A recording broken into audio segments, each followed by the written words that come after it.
What if I told you the hardest part of getting rich isn't picking the right investments? It's surviving the years where it feels like you're getting nowhere. I remember checking my portfolio one morning after nearly 2 years of disciplined investing. Month after month, I'd been buying my ETFs, reinvesting dividends, skipping nights out so I could put more in. And after all that, my $12,000 had grown to about $12,300. $300. It felt like a slap in the face. Meanwhile, my friends were flying to Vegas for weekend getaways, upgrading their cars and posting champagne brunches on Instagram. I was sitting there wondering if I was the only idiot choosing patience over pleasure. Here's the truth no one tells you. Compounding doesn't come with fireworks. It's not a movie montage where your balance doubles every time you blink. It's silent, invisible progress that feels like nothing is happening right up until it changes your life. The catch? You only get to see that transformation if you survive the 5 emotional stages of compounding. And 90% of investors never make it past stage 1. In this video, I'm going to walk you through those 5 stages, the same ones I've lived through myself, and show you why the real game isn't about finding the perfect stock. It's about winning the psychological war that takes most people out before they ever get rewarded. Stick with me until the end, because once you understand these stages, you'll have the map to build wealth that nobody can take from you. All right, let's start with what I call the fantasy versus the facts. When most of us start investing, we imagine this dream scenario. You throw some money into the market, sit back with your coffee, and watch your account balance explode like a fireworks show. Social media feeds that fantasy. You see people posting their overnight $5 grand here, $10 grand there, and it feels like everyone else is getting rich while you're just waiting. But here's the reality check. In the beginning, compounding doesn't feel like a rocket. It feels like a parked car. You're putting in money every month, you're reinvesting dividends, you're doing everything by the book, and your account barely moves. Some months, it even goes backwards. That's not a failure, that's the test of faith phase. It's where most people quit. You've been skipping dinners out, driving the old car a little longer, making all the sacrifices, and in return, your portfolio might have grown just enough to cover a weekend road trip. This is exactly why I anchored my portfolio with dividend ETFs like SCHD and VYM. Not for quick flips, but for psychological survival. Every quarter, those dividend payouts dropped into my account like a small signal saying, "Hey, this is working. Don't stop now." In this stage, the numbers don't impress you, and the habit does.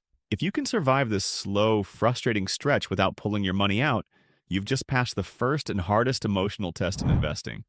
Most people won't, but the ones who do, they're the ones who actually get to see compounding do its real magic later. Okay, here's where it gets exciting. I call this part the spark.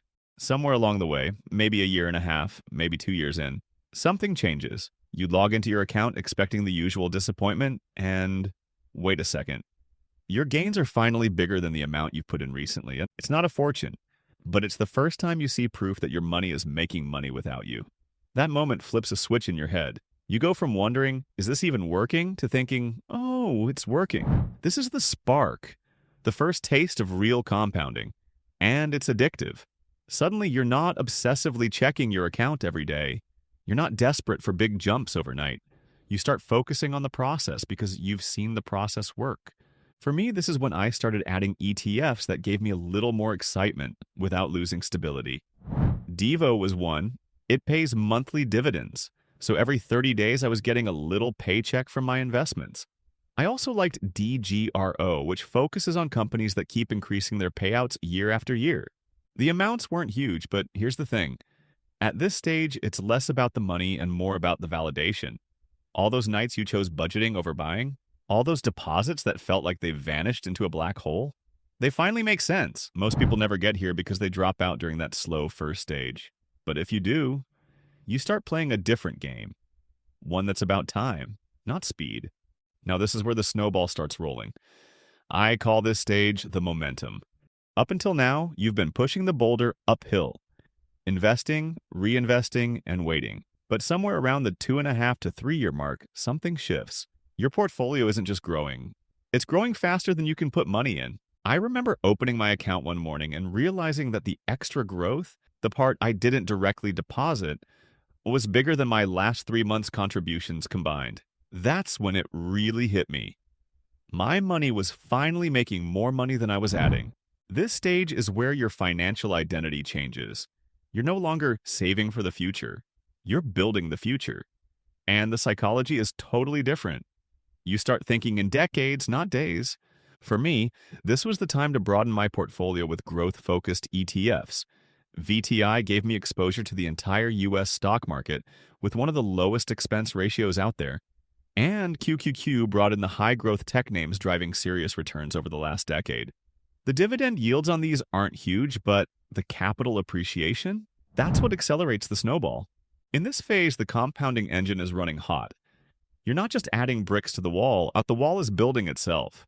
And that's when you stop obsessing over, how fast can I get rich? And start asking, how big can I let this grow if I don't touch it? The scary part, most people never see this stage. They quit too early or pull money out for something shiny. But if you stick with it, this is where wealth starts compounding in ways that feel almost unfair. This is the moment freedom becomes real. I call it the payoff. Up until now, compounding has been building quietly in the background. But in this stage, it gets loud. Not because your account balance looks good, but because the income it produces starts to change your life. For me, it was the first time my quarterly dividend payments were big enough to cover a major expense. We're talking mortgage-size payments, coming in whether I worked or not. That's when I realized I wasn't just investing anymore. I had built a personal income machine. This is where your priorities shift from pure growth to income optimization. I started adding income-focused ETFs like JEPI, which uses covered call strategies to produce strong monthly cash flow, and SPYI, which offers double-digit yields with its own option-based approach. These aren't flashy, triple your money in a month plays. They're built to keep paying you, rain or shine. The psychological change here is massive. You wake up and realize you have a choice. Work because you want to, not because you have to. Time becomes your most valuable asset. You stop caring about impressing anyone else because you know you've won a game most people don't even know exists. And here's the thing. This stage doesn't mean you stop investing. It just means your wealth is now working harder than you are. Your net worth grows even if you take a vacation, even if you slow down, even if you decide to do nothing. This is the stage people dream about, but almost nobody sticks around long enough to reach. The part almost no one talks about. I call this the legacy. Most people think the finish line is financial freedom, covering your bills without a job. But there's a stage beyond that, and it's not about you anymore. When your portfolio is big enough, something clicks. This money can outlive you. It can pay for your kids' education, wipe out your family's debt, and give the next generation a head start you never had. That's a legacy wealth. At this point, I shifted my focus toward investments that could stand the test of decades. VIG became a cornerstone, an ETF full of companies that have increased their dividends for 10 years straight or more. Think names like Johnson & Johnson, Microsoft, Procter & Gamble. Businesses that have been through recessions, market crashes, and still kept rewarding shareholders. I also started adding individual stocks with deep personal meaning, the kind you can pass down. Johnson & Johnson, with a dividend streak older than most people watching this channel. Apple, bridging the old and new economy. Microsoft, quietly building the digital infrastructure of the future. These weren't just ticker symbols to me anymore. They were assets I could hand over to my kids, knowing they'd keep producing long after I'm gone. This stage changes how you see time. You're no longer thinking in years, you're thinking in generations. You realize you've broken the cycle. Your children won't start at zero. They'll start where you left off, with not just money, but the mindset to grow it. Reaching this point isn't about luck or timing. It's about surviving the early stages that most investors quit in. And if you can do that, you can build something no one can take from you. So here's the truth. Most people never make it. They quit in stage one when the numbers feel too small to matter.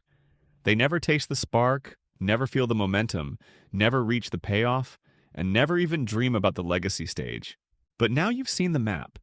You know exactly what the journey looks like, and you know the psychological traps waiting at each step. The question is, are you willing to survive them? Because compounding doesn't care about talent, timing, or luck. It rewards the patient and punishes the impulsive. It works quietly while the rest of the world chases noise. So, which stage are you in right now? And more importantly, will you still be here when the real rewards show up? Drop your answer in the comments. I read every single one. And if you're ready to stay in the game long enough to win, hit subscribe, turn on notifications, and stick with me here on Dividend Hustle. We're building wealth the slow, boring way, the way that works. Because in the end, compounding doesn't just change your finances. If you let it, it changes your entire life.